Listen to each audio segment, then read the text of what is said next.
And there's a fire that I won't slay. There's a fire but no fire brigade. Help our souls tonight, we are losing this fight. Oh, help our souls tonight. Is no one on our side who's gonna help our souls tonight. 앞에 보이는 게 이 자그로스 산맥, 그리고 쿠르디스탄 산맥, 그리고 타우루스 산맥을 둘러싸고 이렇게 비옥한 투석달 모양이 되어 있죠. 이게 고대 근동이에요. 고대 근동. 지금은 고대 근동이라는 말을 안 쓰죠. 대체 뭐 어떤 표현을 써요? 지금은 중동. 그러니까 현대 사회에서 중동이라고 말할 때 그 중동이 고대 근동이에요. 고대 근동. 그러면 성서 고고학을 통해서 발굴된 토판과 유물을 통해서 이게 어떻게 족장시대의 이야기가 아까 줄리우스 벨하우젠과 그 이후의 사람들이 말하는 것처럼 거짓말이 아니고, 혹은 이 사람들은 뭐라고 했냐면 성경의 창세기 이야기는 예를 들어서 모세가 살던 시대잖아요. 예를 들어서 아브라함이 뭐 BC 한 2000년대 사람이다 했을 때 이거는 2000년대 이야기가 아니야. 이거는 8세기 혹은 7세기 5세기 때 배경을 가지고 쓴 이야기야. 예, 그런 거죠. 마치 그런 거예요. 추장전을 해요. 추장전을. 그 추장전이 정확히 언제 얘기인지 모르지만 대충 우리는 조선시대라고 생각하죠. 조선시대. 그런데 그 이야기를 현대화해서 만들 수 있어요. 현대처럼. 양복 입고 현대의 이야기로 만들 수 있잖아요. 이런 식으로 벨하우젠 같은 사람들은 창세기를 보고 창세기에 나와 있는 이런 양식이라든가 문화라든가 이런 것들이 이거는 BC 2000년대의 문화가 아니야. 8세기 때, 7세기 때 혹은 5세기 때 문화야. 그러면서 이걸 부정했다고, 역사성을요. 근데 성서 고고학으로 발굴된 문서들과 그리고 유물들을 통해서 실제로 BC 2000년대 혹은 BC 1500년대 성경에서 말하고 있는 이 관습이 있었구나. 그것이 알게 된 거죠. 그래서 오늘은 그 몇 가지를 설명하는 시간을 가지려고 합니다. 그 중에 하나 중요한 게 이 누지 이야기예요. 누지는 옆에 지도에 표시를 해놨는데, 저 강이 지금 보이세요? 유프라데스 티그리스강 두 개가 있거든요. 이 티그리스강 쪽에 지금 누지라는 도시가 있어요. 누지. 이 도시 이름이에요. 도시 이름. 15세기경 때 도시죠. BC 15세기. 중동기. 이 누지라는 곳에서 발굴을 하다가 토판 약 2만 개를 발견했어요. 2만 개의 토판들. 이런 모양입니다. 이런 모양. 근데 이 내용들을 보니까 내용들 중에 성경하고 굉장히 유사한 게 많은 거예요. 일반 백성들의 사회상 있죠. 당시 문화 같은 것들. 예를 들어서 아브라함이 아들이 없잖아요. 아들이 없으니까 자기의 재산과 자기의 모든 것들을 누구한테 주려고 그랬어요? 그 종에게 주려고 그랬어요. 자기의 상속자를, 아들이 없으니까 엘리에셀이라는 종을 자기의 상속자로 삼으려고 그랬잖아요. 그럼 우리가 이걸 보면서 이게 성경 보면서 그냥 아브라함이 종을 되게 좋아했구나. 그게 아니라 이 누지 문서를 보니까 실제로 BC 15세기 때 사람들은 자식이 없으면 자기의 종들 중에 한 명을 양자로 입양을 해서 그 사람한테 자기를 부양하게 하고 자기가 죽을 때 모든 재산을 다 상속을 했던 게 굉장히 일반적인 당시 관습이었다는 거죠. 아브라함이 자식이 없으니까 사라가 자기 여종을 주잖아요. 여종을 통해서 자식을 낳으라고 하잖아요. 나중에 야곱도 라헬과 레아가 아들 싸움 하려고 자기 여종들을 보내서 아들을 막 얻으려고 하잖아요. 우리가 볼 때 너무 이상할 수 있잖아요. 시바지도 아니고. 뭐 그럴 수 있지. 워낙 부자니까. 그런데 그게 당대에는 이상한 게 아니라는 거예요. 이 누지 문서를 보니까 아들이 없을 때 여종을 남편한테 보내서 자식을 삼게 하는 게 실제로 있는 거예요. 실제로. 오히려 어떻게 되냐면 종을 입양했어요. 입양한 다음에 자식이 생겼어. 그랬을 때 이 입양한 아들을 버리면 안 돼요. 오히려 이렇게 누지 문서에 있어요. 근데 아브라함 같은 경우는 보세요. 어떻게 했어요? 하갈과 결혼해서 아들 낳았잖아요. 이스마엘. 근데 이삭 태어나니까 어떻게 했습니까? 이스마엘과 하갈을 쫓아냈죠. 쫓아날 때 보면 아브라함이 막 좀 망설이는 모습들이 나와요. 괴로워하는 모습들. 이게 뭐 당연히 뭐 이스마엘도 아들이니까 괴로워했겠지 할 수도 있는데 당시 일반적인 관습으로는 그렇게 하면 안 되는 거예요. 안 되는 거예요. 입양은 하지만 버리는 건 못한다니까요. 근데 아브라함은 버린 거예요. 당시 사회 관습과 반대되는 행동을 한 거예요. 그러니까 성경을 보면은 아브라함이 굉장히 그 행동을 꺼려하는 행동들이 보인단 말이에요. 망신스러운 행동인 거죠. 그러니까 이런 거 봤을 때, 이 누지 나와 있는 이 문서들을 통해서 성경에 나오고 있는 이런 구체적인 문화라든가 관습이, 허무맹랑한 게 아니구나. 야곱이 자기 형한테 장자권을 사잖아요. 팥죽으로. 이거 웃기지 않아요, 사실은? 참, 형이 배고파서 오니까 팥죽 끓여주면서 형 이거 줄 테니까 나한테 장자권 줘. 샀단 말이에요. 이거 너무 웃기잖아요. 그런데 실제로 누지 문서를 보니까 팥죽은 아니지만 양 3마리를 주면서 장자권을 구매했다는 내용이 있어요. 그러니까 장자권은 정말로 매매할 수 있는 권리였어요. 매매할 수 있는 권리. 그런 문화 안에서 야곱의 이야기, 에서의 이야기가 나온 거라고요. 나온 거예요. 소설로 나온 게 아니고. 그러니까 성경에 있는 이야기가 단순히 그렇게 거짓말이 아니구나. 이런 걸 알 수 있는 거죠. 그리고 창세기 31장에 보면은 결국은 야곱이 형을 피해서 도망가잖아요. 그 삼촌 집에서 도망가갖고 여기서 20년 있다가 다시 돌아오는데 돌아올 때 보면은 삼촌한테 엄청 많이 속았어요. 고생 엄청 하고. 돌아 나올 때 그 부인 라헬이 어떻게 해요? 억울하잖아요. 남편이 이게 고생했는데 고생에 대한 정당한 대가를 받지 못했다고 생각했거든요. 그러니까 라헬이 뭘 훔치냐면은 그 집안에 드라빔을 훔쳐요. 드라빔은 이게 조그맣게 만드는 우상이에요. 우상. 우리가 지금까지는 드라빔을 단순히 그 집에서 그냥 믿던 뭐 우상 같은 걸로 여겼어요. 간단하게. 라헬이 드라빔을 숨기잖아요. 안장 밑에 딱 숨겨가지고 앉아서 안 일어나잖아요. 그러니까 우리 이걸 보면서 이 드라빔이 그냥 집안 우상이니까 이게 집에서 믿던 신이니까 이게 중요한가 보다 정도 했는데 그게 아니에요.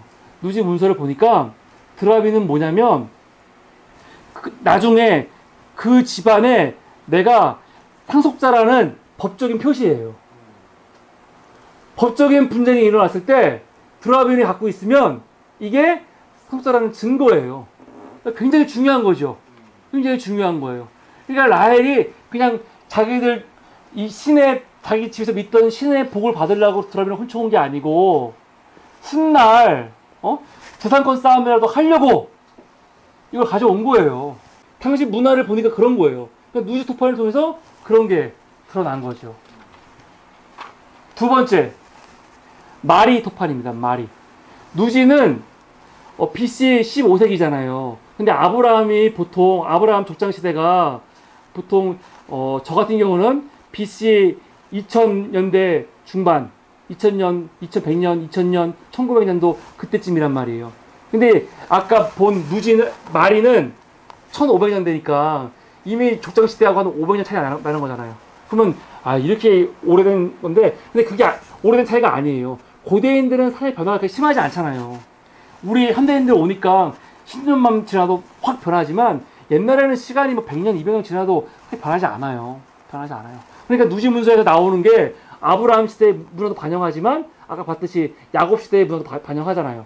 큰 차이가 없다고요. 근데 이 누지 문서는 BC 2000년대의 이야기예요. 누지는. 마리.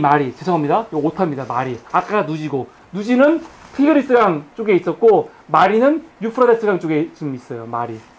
누지 문서 같은 경우는 일반 백성들의 모습이었죠. 서민들의 모습, 관습, 생활상이었다면, 마리는 그런 문서는 아니에요. 왜냐면, 마리 왕궁에서 발굴된 거거든요.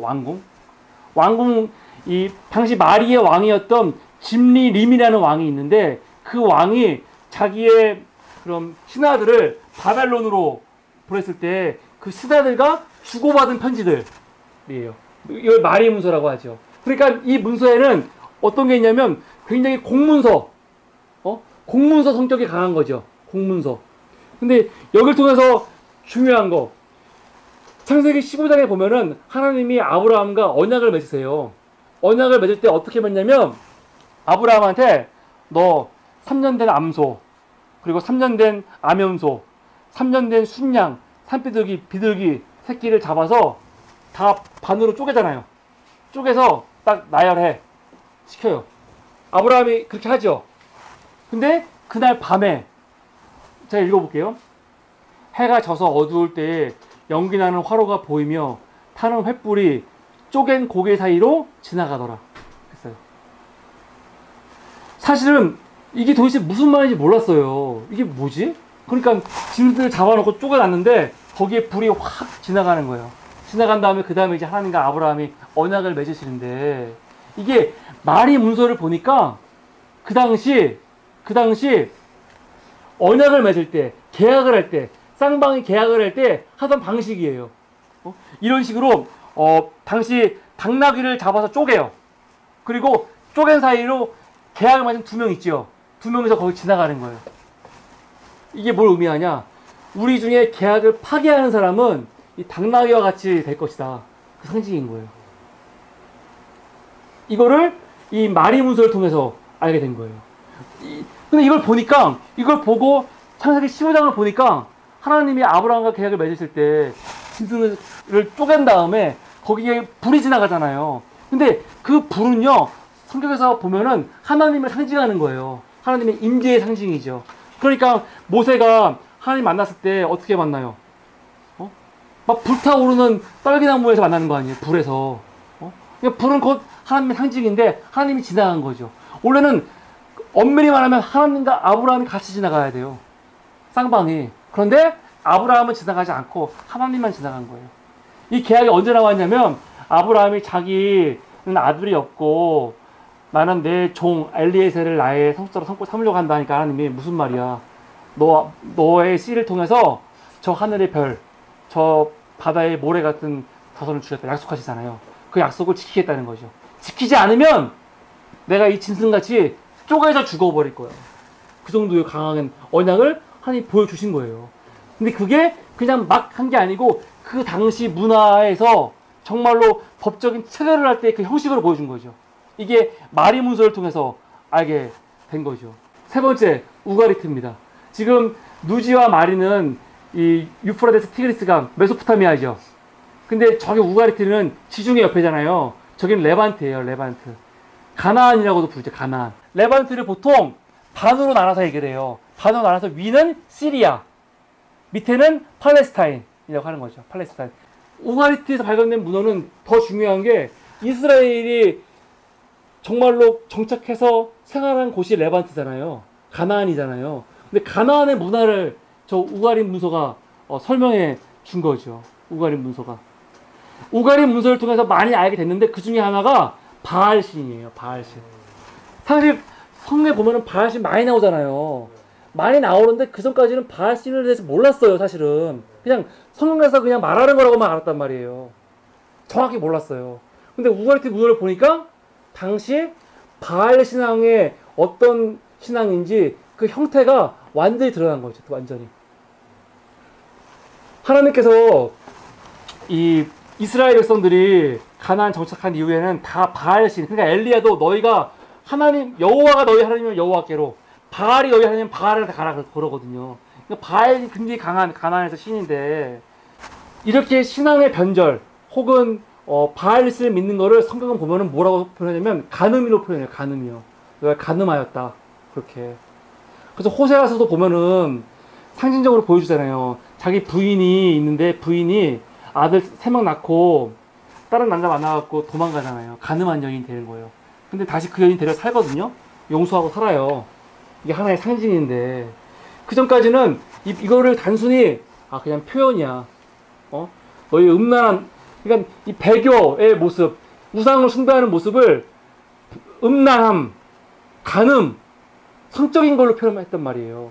근데 그게 하나의 상징으로. 그러니까 뭐 남편이 있는 여인이 불륜을 저질렀을 때 음란하고 간음하는 것처럼, 이때는 남성주의 사회니까 이런 것처럼 너 여호와 하나님을 믿어야 되는데 네가 배교했어? 넌 간음한 거야. 상징인지 알았어요.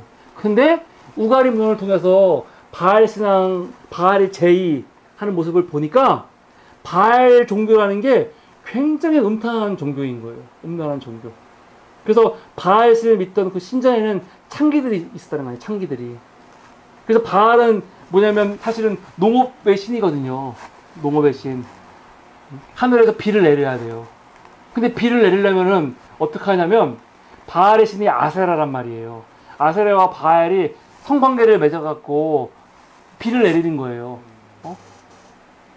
그러기 위해서는 저 신들을 흥분시켜야 돼. 그러니까 제사를 지내러 온 사람이 성전에 있는 신전 창기들, 이 창기들은 그냥 단순한 창녀가 아니고 신전에 신을 섬기는 그 여인들인 거예요. 이 제사의 의식인 거지. 그렇게 관계를 맺음으로써 바알과 아세라가 돼서 관계를 맺음으로써 이 제사인 거예요. 그러면서 하늘에서 비를 내리게 하는. 그러니까 이 의식 자체가 되게 음탕하고 음란한 거죠. 그러니까 성경에서 바알 신을 섬기는 거를 너희가 음란했다, 간음했다 말하는 게 단순히 상징이 아니고 진짜로 음란했던 종교인 거예요. 그런 게 이제 이 우가리 문헌을 통해서 바알 신에 대한 제의들이 드러났는데 단순히 이것만 있는 게 아니고 이 우가리 문헌을 통해서 이거 말고도 히브리 문학이라든가 아니면 히브리어 또 시가를 이해하는 데 도움이 많이 됐죠. 그죠? 그리고 또 하나 중요한 게 에불라예요. 에불라. 에불라는 정말 그러니까 우리가 지금 뭘 모른다고 무조건 없어라고 말하면 안 되는 이유가 이 에불라 때문이에요. 에불라도 그게 뭐냐면 에불라는 고대부터 있었던 굉장히 큰 왕국이에요. 이미 첫 왕국이 언제예요? BC 3000년. 이때면은 수메르 문명이 시작할 때거든 거의. 인류 최초의 문명이 시작할 때예요. 그때 에불라 왕국이라니까요. 여기 수메르 문명이 있을 때 에불라도 가나안에서 그 시리아 쪽에서 왕국이 있었단 말이에요. 근데 그 이후에 두 번째 왕국, 세 번째 왕국 다 있거든요. 근데 우리가 어떤 사람도 에불라 왕국에 대해서 몰랐어요. 1970년 이전까지. 기록도 없고 유적도 없고 모르니까 없는 거잖아. 근데 없는 게 아닐 거 아니에요. 실제로 있었단 말이에요. 그리고 지금은 알게 된 거죠. 그 처음은 1964년 로마 대학의 학술 발굴팀이 처음 발굴을 한 거예요. 1913년에 에불라 왕궁에서 왕토를 발견했는데 그 사람들은 발굴하면서도 이게 에불라인 걸 몰랐어요. 에불라인 것 자체를 모르니까. 그러다가 75년도 왕궁토의 한 방에서 17,000개의 토판이 발견이 됐어요. 17,000개의 토판. 이 에불라가 너무 중요한 게 지금도 아직 발굴이 다 안 됐거든요. 그래서 중요한데 그 17,000개의 토판을 보니까 이게 언제냐면은 BC 2250년경. 그러니까 제일 오래된 문서죠. 그때 문서인 거예요. 근데 에불라가 너무너무 중요해요.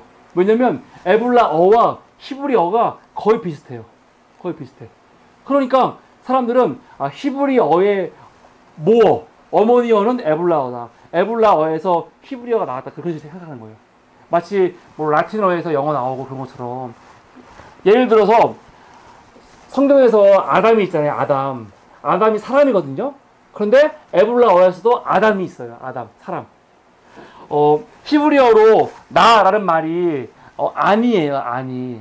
근데 에불라어로도 나가 아나예요. 아나. 이런 식으로 너무 비슷한 게 많은 거예요. 근데 에불라 토판에서 발견된 것 중에 하나가 뭐냐면 당시 가나안에서 믿던 신들의 이름을 발견해요. 이름. 근데 그 이름 중에 우리가 알고 있는 이름 다 나와요. 바알, 아세라, 그모스, 뭐 다간 이 막 나오는데 특이한 이름이 두 개가 나와요. 하나는 레세프, 하나는 다비르예요. 레세프는 열병이라는 뜻이고요. 다비르는 온역이라는 뜻이에요. 그러니까 열병과 온역이 신 이름이에요. 사실은 신 이름. 근데 이게 왜 중요하냐면 하박국서 3장 5절에 어떤 말씀이 있냐면 이런 말씀이 있어요. 역병이 그 앞에서 행하며 불덩이가 그의 발 밑에서 나오는다. 역병이 데베르고 불덩이가 레세프거든요. 이게 뭐냐면 여호와 하나님이 움직이실 때 역병이 그 앞에서 행하고 불덩이가 그 발 앞에 밑에서 나온다 그 말이에요. 그럼 이게 무슨 말이야? 하나님이 한번 움직이시면 역병이 돈다는 뜻이야? 불이 일어난다는 소리인가? 지금까지는 그렇게 알았어요. 왜냐면 해석의 여지가 없으니까. 그런데 에불라 토판을 발견하면서 이 역병이라는 거, 이 불똥이라는 거는 단순히 우리가 알고 있는 진짜 역병, 불똥이가 아니고 그 당시 믿던 신들의 이름이구나. 그걸 안 거예요.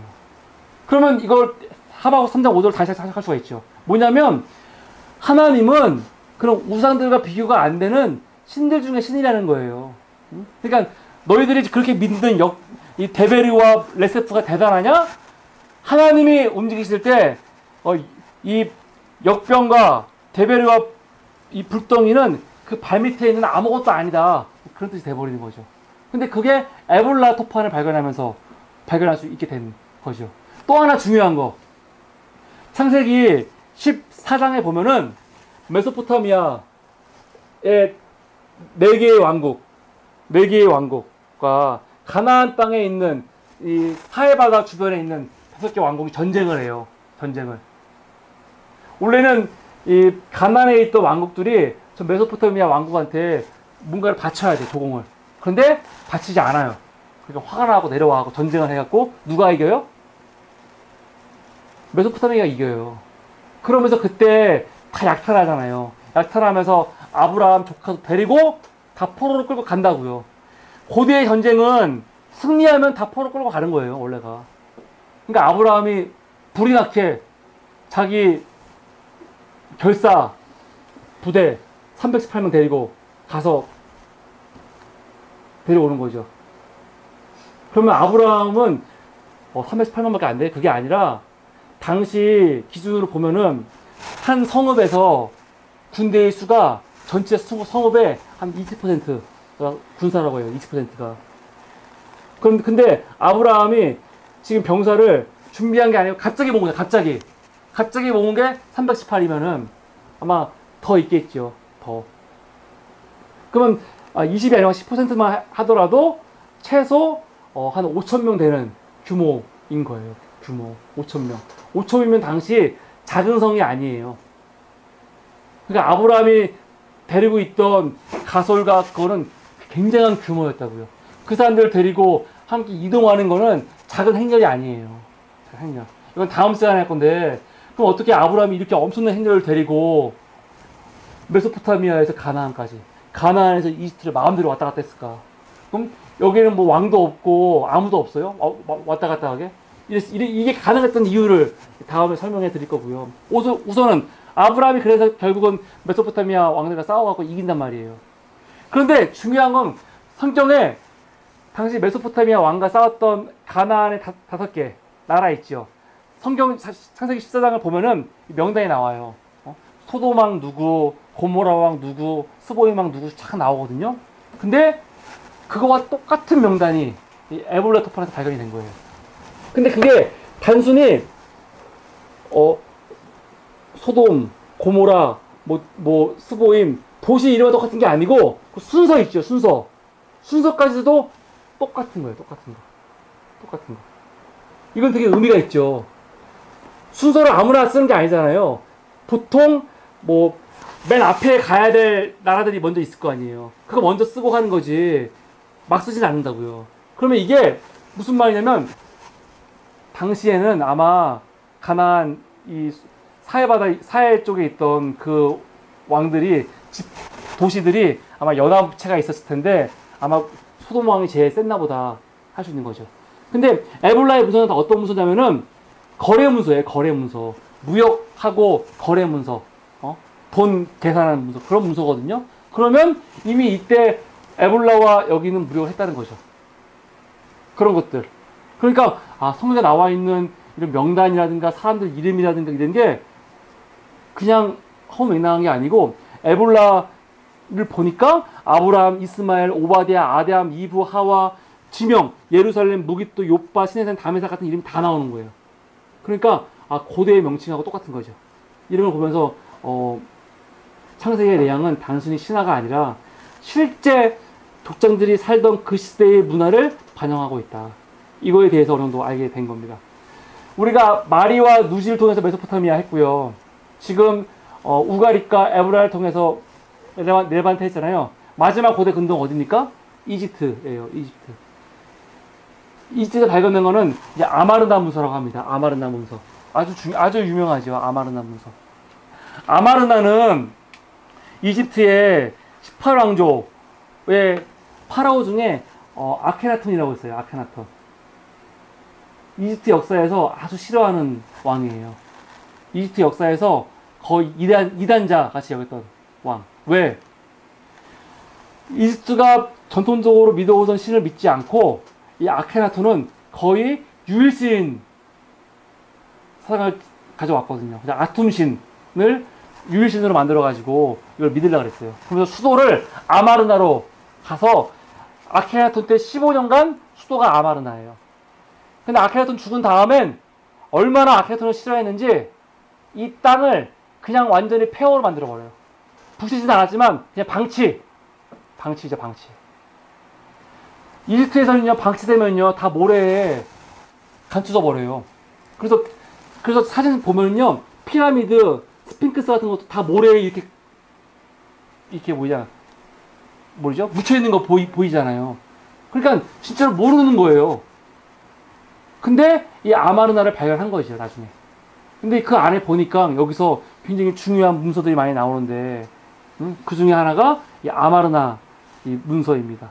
이 문서들을 통해서 모세가 나와서 이제 출애굽하고 여호수아 가나안 들어가잖아요. 그 당시의 이야기들을 담고 있는 문서들이에요. 가나안에 있었던 가나안 도시의 왕들이 이집트로 보낸 편지들, 이런 것들이 많아요. 그럼 여기 보면은 지금 하비루들이 하비루하고 히브리하고 연결하는 사람 많이 있는데 알 수 없는 하비루 사람족들이 우리를 막 공격해 들어오고 우리를 너무 힘들게 한다. 그런 거에 대해서 막 지금 편지를 보낸 거예요. 왜냐면 당시 가나안은 이집트의 식민지는 아니지만 이집트가 그런 관할 아래에 있었거든요. 마치 조선이 중국의 식민지배 받은 건 아니잖아요.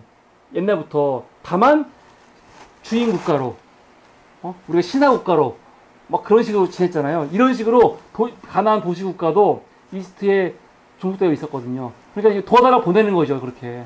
그러니까 그때의 생활, 그때의 분위기를 알 수 있는 게 아마르나 문서입니다. 문서. 이런 식으로 지금 이런 성서 고고학을 통해서 성경의 이야기가 진짜 그냥 성경 이야기 중에 왕조 이야기 있잖아요. 왕조 이야기는 거의 문제가 안 돼요. 이제 거의 다 이건 너무 다른 나라들의 이야기들과 갖춰봤을 때 이제는 증명할 게 거의 없으니까 다 이건 너무 사실이니까. 그런데 문제는 사사시대 그리고 그 위에 이야기들이 문제가 되는 건데, 그런 이야기들을 보니까 이게 구체적인 사실까지는 모르겠지만 아브라함 사람이 실존 인물인지는 몰라요. 그러나 아브라함에 대해서 쓴 성경 내용이 있죠. 이건 분명히 당시 역사를 반영하고 있는 거고, 아브라함 이름도 실제로 그 아브라함인지는 모르겠지만 존재했던 이름인 거고, 이런 것들에 대해서는 알 수 있게 된 겁니다. 오늘 저는 성서 고고에 대해 말씀을 드렸어요. 근데 우리가 이거를 지금 들으면서도 절대 오해하지 말아야 될 것들이 있습니다. 주의해야 될 거. 뭐냐면, 우선 레반트 지역만 하더라도 성서 고고학적으로 유물을 위해서 굉장히 중요한 지역이 6,000곳이에요. 6,000곳. 레반트만. 메소포타미아 빼고 레반트만 6,000곳. 근데 6,000곳 중에 발굴팀이 가갖고 발굴한 곳이 200곳밖에 안 돼요. 근데 200곳 중에서도 대규모로 가서 제대로 발굴한 곳은 30곳밖에 안 돼요. 근데 30곳에서 발굴한 것 중에 지금 우리한테 알려진 거는 10%밖에 안 돼요. 그럼 우리가 알고 있는 거는 실제 우리가 전체를 다 알아야 되는데 우리한테 드러난 사실은 굉장히 극히 일부예요. 극히 일부. 근데 이걸 가지고 거짓말이네 진짜네 있냐 없냐 말하는 자체가 웃긴 거죠. 앞으로 얼마나 많은 나올 줄 알 건데요. 우리는 트로이 이야기가 없으니까 신화라고 여겼대요. 신화라고. 근데 다시 나오니까 있는 거예요. 에볼라? 사람들이 그런 게 어딨어. 근데 발굴됐단 말이에요. 그러니까 갑자기 있는 거예요. 아브라함 시대, 아브라함의 족장 시대, 창세기 이야기, 이런 문화라는 게 어딨어. 말도 안 돼. 이거는 나중에 만든 소설이야. 허구야. 근데 발굴되고 보니까 실제 당대의 문화 관습을 반영하고 있는 거예요. 극히 일부했는데. 근데 앞으로 발굴되니까 엄청 많잖아요. 그러니까 우리가 너무 쉽게 속단하면 안 되는 거예요. 또 고고학의 함정에 빠지면 안 돼요. 고고학자들은 너무 과장하는 게 있기 때문에 이거 가지고 이게 맞다 틀리다 말하는 거 이거 웃긴 겁니다. 그런 사고를 가지고 해야 되지만 중요한 거는 고고학을 통해서 성경만으로는 채울 수 없는 빈자리를 채울 수 있는 게 있어요. 성경을 통해서 고고학만으로는 채울 수 없는 걸 채울 수 있는 빈자리가 있어요. 아까 마리 문서나 누지 문서나 우가리시나 에볼라시나 아마르나 문서만 봤을 때는 이게 진짜인지 거짓말인지 어떻게 알아요? 가령 고대 문서 중에 거짓말도 많거든요. 람세스 2세하고 히타이트하고 전쟁을 했어요. 람세스가 이기지 않았어요. 근데 자기가 이겼다고 적어놨어요. 근데 이거 딱 봤을 때 우리가 이거만 봤을 때는 이겼네? 기록되어 있으니까? 그럴 수 없는 거죠. 딴 데 보니까 아니라고 나오거든요. 아니라고 나오고, 만약에 고대 문헌 발굴했는데 문헌 발견했으니까 이게 진짜라고 믿으면 안 되는 이유가, 만약 이걸 믿으려고 하면은 성경은요, 성경이 얼마나 오래된 문서인데 성경에 나와 있는 것들은 다 이거는 종교성이 들어가 있는 편견이 있는 문서야 라고 배제하는데, 배제하면 안 되는 거예요. 사실은요. 왜? 고대 문헌 중에 종교성이 없는 게 어디 있어요. 고대인들은 다 종교인들이고 종교가 나의 삶이고 문화고 전부인데 다 종교성이 있을 수밖에 없는 거예요. 그러니까 성경은 고고학적으로도 문헌학적으로도 굉장히 중요한 문서이고, 이거를 누지 문서라든가 마리 문서보다 낮게 여기면 안 되는 거죠. 마리 문서, 누지 문서 나와서 대단하다가 아니라 이미 성경에서는 우리는 이미 옛날부터 수메르의 국가 중에 우르크라는 국가가 있는데, 우르라는 국가가 있는데 이 존재 우리 몰랐어요. 고고학 발굴하면서 수메르만 알면서 우르크 나온 거거든요. 우르크가 성경의 에렉이라는 곳인데 성경에는 이미 에렉이라는 이름이 있단 말이에요. 그러면 인류가 그 도시들을 발견하기 전에 이미 우리 인류는 우리가 몰랐던 도시들을 언급하고 있는 문서를 가지고 있던 거잖아요. 이미. 근데 그때는 거짓말이야 해놓고 지금 와서 이제 얘기하는 거죠. 그러니까 두 가지인데, 고고학을 통해서 성서의 빈자리를 우리가 메꿀 수 있고, 성서를 통해서 고고학의 빈자리를 메꿀 수 있다는 거. 이 두 가지가 서로 보충해주고 보완해준다는 거. 이게 중요합니다. 성경을 잘 이해하려면은 이런 고대 근동의 역사와 유물, 그리고 이런 배경들을 아는 게 중요하고, 그리고 또 하나 중요한 거는 이 지리 환경을 아는 게 굉장히 중요합니다. 오늘은 우리가 고대 근동의 이 유물들, 유적들 중심으로 알아봤습니다. 다음 시간에는 우리 팔레스타인 지리에 대해서 공부하도록 하겠습니다. 오늘은 여기까지 하겠습니다. 감사합니다.